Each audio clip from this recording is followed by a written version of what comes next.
Ha-Joon Chang, 23 Things They Don't Tell You About Capitalism.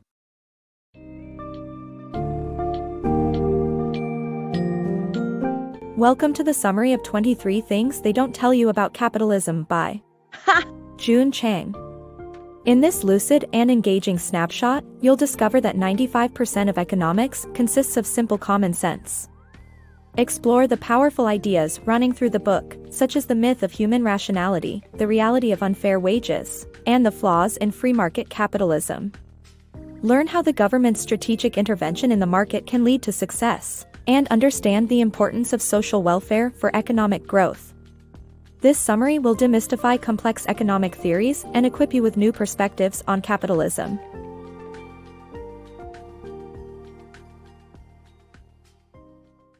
Shattering economic arrogance. The global financial crisis of 2008 left economists widely mistrusted due to their prior arrogant attitude and overconfidence in their understanding of economics. However, most of economic theory is actually simple common sense, easily accessible to the average person. The profession harbored a focus on the neoclassical free market theory, assuming that individuals were rational, selfish agents. Economists treated their field like a natural science rather than a social science, disregarding possible alternative theories. Acknowledging the importance of different perspectives and the real-world application of economic ideas is crucial for moving forward. Economists' overconfidence grew to such an extent that they believed only they could understand the complexities of economic theory, quickly shutting down any criticism as overly simplistic. However, it is important to remember that 95% of economics is built on simple common sense that anyone can grasp. It's not unlike knowing your general hygiene expectations when visiting a restaurant, even if you're not a qualified epidemiologist. Arrogance within the economic profession caused mainstream teaching to discount alternative theories, placing undue emphasis on neoclassical free market theory. This approach assumes that individuals in society are rational, selfish agents who make economic decisions exclusively based on personal benefits. Though heralded as a natural science, economics should instead be treated as a social science, which implies that many different theories may be justifiable alongside the free market approach. By focusing solely on the often rigid, myopic perspectives offered by neoclassical free market theory, economists neglected the importance of diverse viewpoints and real-world applications. To ensure the field of economics remains relevant and thorough, it is essential to embrace flexibility, leave room for alternative theories, and prioritize the pragmatic application of economic principles. Bounded rationality in economics. In 1997, economists Robert Merton and Myron Scholes received the Nobel Prize for their theories on rational human decision-making in economics. However, when their theories were applied to real-world situations, their companies went bankrupt twice, proving that humans don't always act rationally. Complete rationality requires individuals to consider every detail and alternative, which is impossible in today's world. Instead, humans exhibit bounded rationality, where they strive for the best decision but ultimately fall short. Governments can help by limiting economic choices to those we can comprehend, similar to their roles in drug regulations and safety standards. In the late 90s, economists Robert Merton and Myron Scholes were awarded the Nobel Prize for their groundbreaking theories on rational human decision-making in the economic sphere. Convinced of their ideas' potential, they put their remarkable theories to the test. However, the real world proved them wrong when their companies faced bankruptcy not just once, but twice, in just over a decade. What this tells us is that humans don't always behave rationally in economic decisions, contrary to Merton and Scholes' initial beliefs.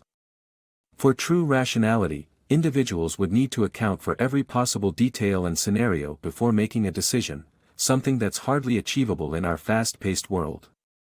Because of this, our choices can't always be rational. That doesn't mean we're entirely irrational, though. Our rationality is simply bounded.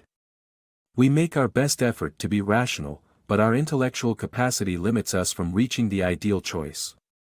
This begs the question, how can we adapt our economic thought processes to accommodate these constraints? One solution lies in government intervention.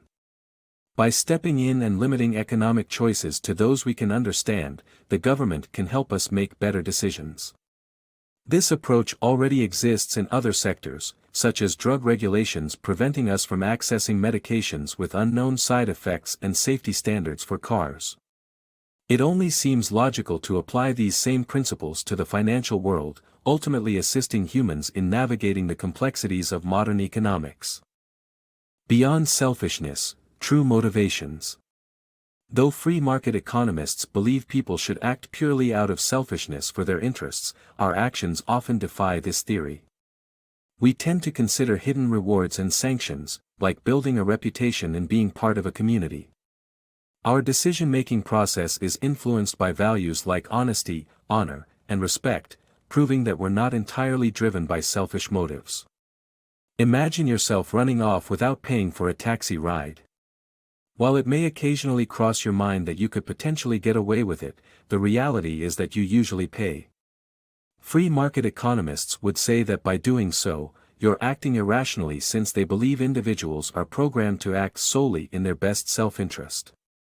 These economists argue that if we don't adhere to their theory, it's due to hidden rewards and sanctions, the long-term costs and benefits that aren't immediately obvious. In this case, the reason we pay our taxi fare is to maintain a good reputation and avoid being ostracized by cab drivers in the future. However, this hidden rewards and sanctions theory falls short in a wholly selfish society. If you were to run without paying, the taxi driver, acting purely out of self-interest, shouldn't chase you down to collect their fare, as it wouldn't be worth the small sum they'd recover. Yet, many taxi drivers would still do so, either out of principle or to protect their fellow drivers. These actions reveal that our decision-making processes are based on more than just selfish motivations. We're guided by principles, such as honesty, honor, and respect, bridging the gap between economic theories and real-world human behavior. In conclusion, while we may be tempted to act purely in self-interest, our true motivations are much more complex. By considering hidden rewards and sanctions and adhering to moral and ethical values, we demonstrate that selflessness is just as crucial a driving force in our daily decision-making. Unmasking wage inequality. The notion that we all should earn what we deserve seems reasonable. However, a closer look reveals that wages in developed countries aren't based on merit but on protectionist policies that shield workers from global competition. This artificial wage inflation leads to an unfair distribution of income within societies, as top executives earn multiples more than average workers without being proportionally more productive. At first glance, the concept of earning what we deserve appears fair and just. Yet, for inhabitants of wealthy countries, this idea might not be as beneficial as it seems. Taking into consideration market value, many would experience a significant decrease in income levels. In developed countries, workers' wages are essentially guarded against market pressures, guaranteeing high pay rates, irrespective of the value of their labor. People in these countries have their jobs safeguarded by governments through stringent immigration controls. Such policies hinder citizens of poorer countries from entering the workforce and offering their services for lower pay. Consequently, wages remain artificially elevated without any direct correlation to one's skill set. The fact that an individual's pay is contingent upon the society they live in, rather than their abilities, highlights the existing inequality. Someone living in a prosperous, productive society gains a financial advantage by sharing in the collective wealth. Even an indolent, unproductive employee in a rich country earns more than a diligent worker in an impoverished nation. Additionally, this uneven wage distribution manifests within societies. Over time, the income gap between high earners and average workers has skyrocketed. In the early 1990s, top executives earned 100 times more than average employees. 2 decades later, that discrepancy expanded to 400 times. Surprisingly, this dramatic increase does not reflect a proportional boost in productivity. Rather, it demonstrates that market mechanisms are incapable of creating a genuinely equitable income distribution based solely on merit. Debunking manufacturing decline. The perception of declining manufacturing in the developed world is largely based on misunderstanding statistics and underestimating its efficiency. Relying solely on service and knowledge economies could negatively impact overall economic growth. Comparatively, the Internet's impact on communication efficiency is overstated, especially when considering the historical impact of inventions like the telegraph. When you see an abandoned factory, you might immediately think that manufacturing is dying in the developed world. This belief is rooted in misinterpreting statistics and failing to recognize the increased efficiency in manufacturing processes. In fact, fewer employees in the sector doesn't equate to decreased productivity, it means that the industry has become more efficient with the available resources. Experts suggest that developing countries should shift their focus from manufacturing to service and knowledge-based economies, believing that the latter can drive growth. However, depending too much on the service industry, such as retail or IT, could prove more harmful than beneficial. Productivity growth in these sectors tends to be slow, and any growth often results in a decline in service quality. For instance, shortening a performance of Macbeth to fit a more compressed timeframe would undoubtedly compromise its overall impact. Thus, an economy dependent on services may experience limited growth. The so-called knowledge economy, driven by information creation and dissemination, is often touted as the future of economic growth. People assume that the arrival of the Internet has unlocked endless opportunities, but this might be an exaggeration. While the Internet has indeed revolutionized numerous aspects of our lives, its influence on communication is comparatively minor. The telegraph, for example, reduced message transmission time from 2 weeks to 7.5 minutes, a whopping 2,500-fold improvement. Meanwhile, the Internet shortened the time further from 10 seconds, using a fax machine, to 2 seconds, a mere 5 times difference. In conclusion, misconceptions about manufacturing decline can lead policymakers to endorse risky alternatives. A balanced approach that appreciates the continued importance of manufacturing, alongside the service and knowledge economies, would likely serve as a more effective path for growth. The domino effect of risk. The 2008 financial crisis shook the global economy and halted a decade of growth. Major companies like AIG and Lehman Brothers contributed to their own downfall due to the complexity of their financial practices.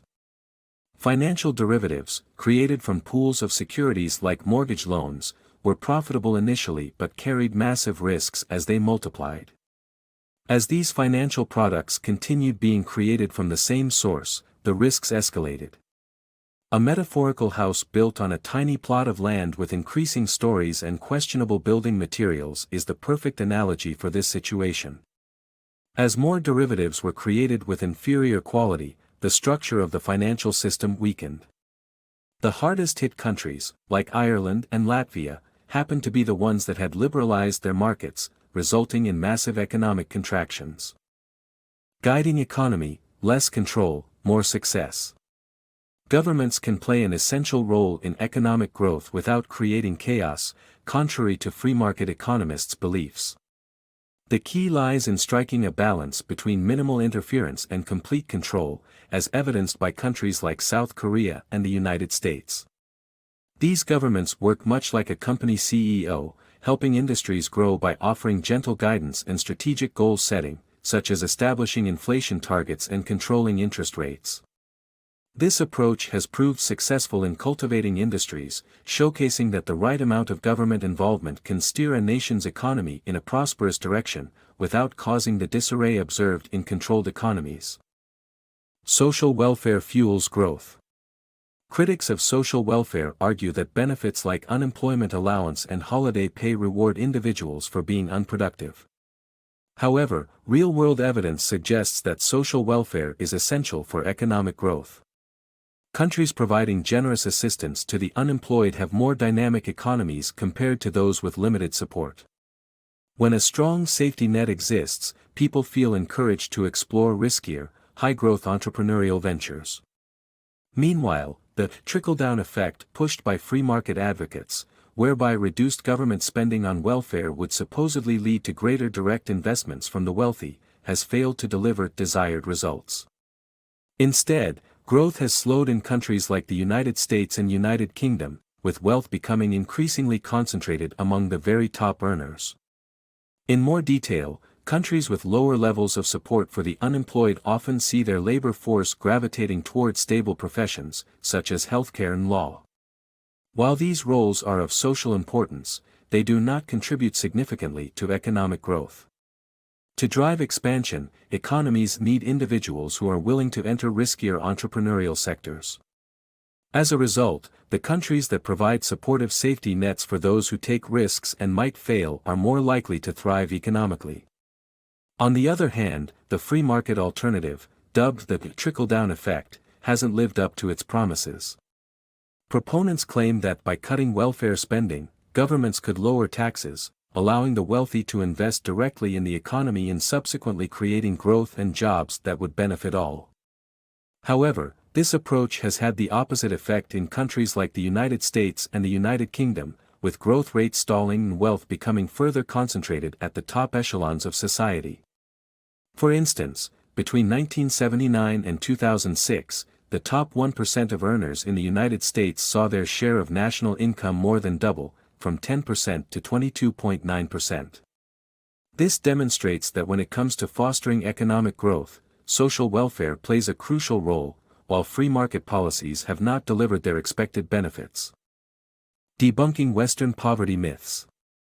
Western leaders may believe they know what is best for developing countries in terms of policies to eradicate poverty, but many of those assumptions are based on fallacies.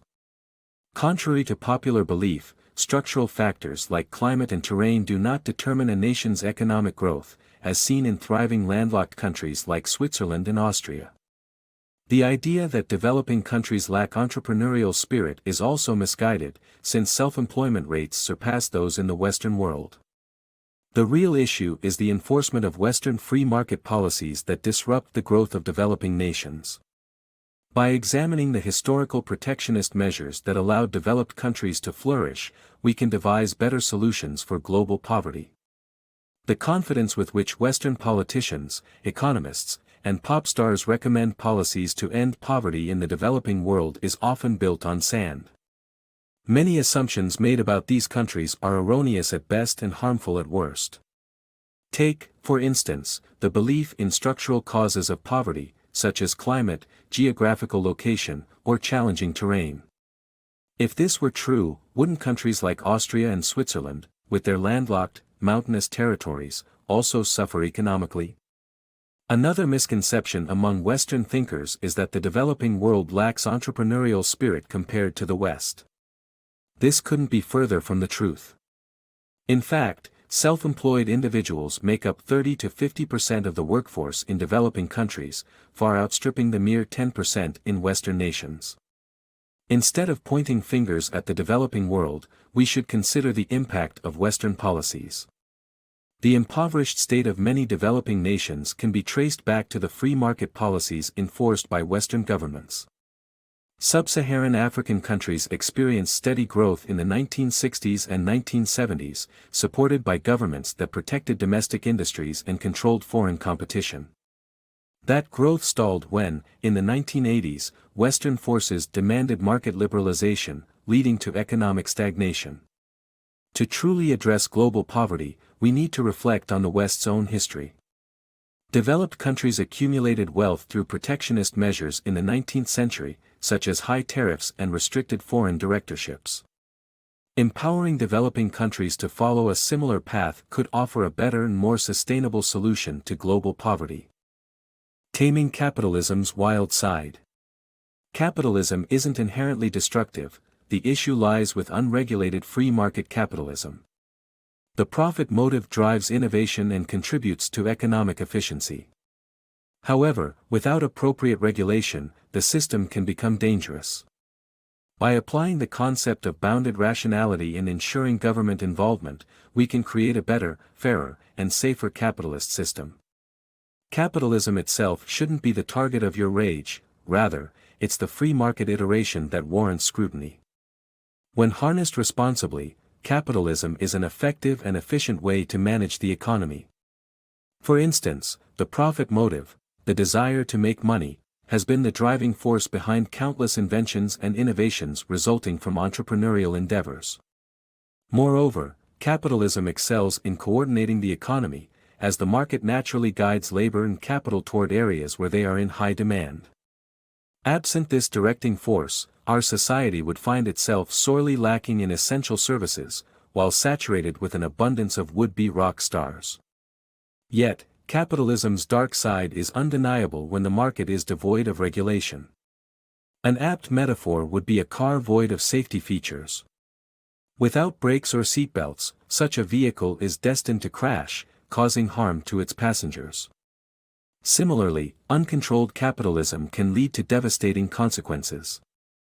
The remedy doesn't lie in outright rejection of capitalism, but rather in developing a fairer, safer, and more equitable system.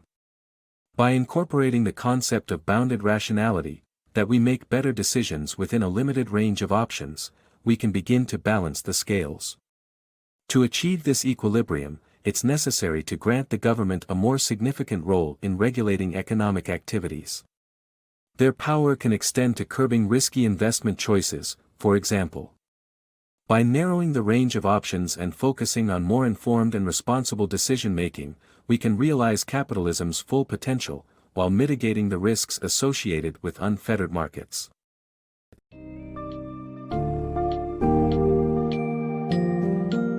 As we wrap up this mind-opening summary of Ha-Joon Chang's 23 Things They Don't Tell You About Capitalism, remember that economics is primarily about simple common sense and that there's more to economic decisions than pure rationality or selfishness. Understand that wages are influenced by societal factors, and that a well-guided government has the power to bolster economic growth. Discover that the key to a flourishing economy lies in striking a balance between entrepreneurial risk-taking and social welfare. Ultimately, recognize that free market capitalism is not the only path to economic success, and that a fairer, safer system can be achieved.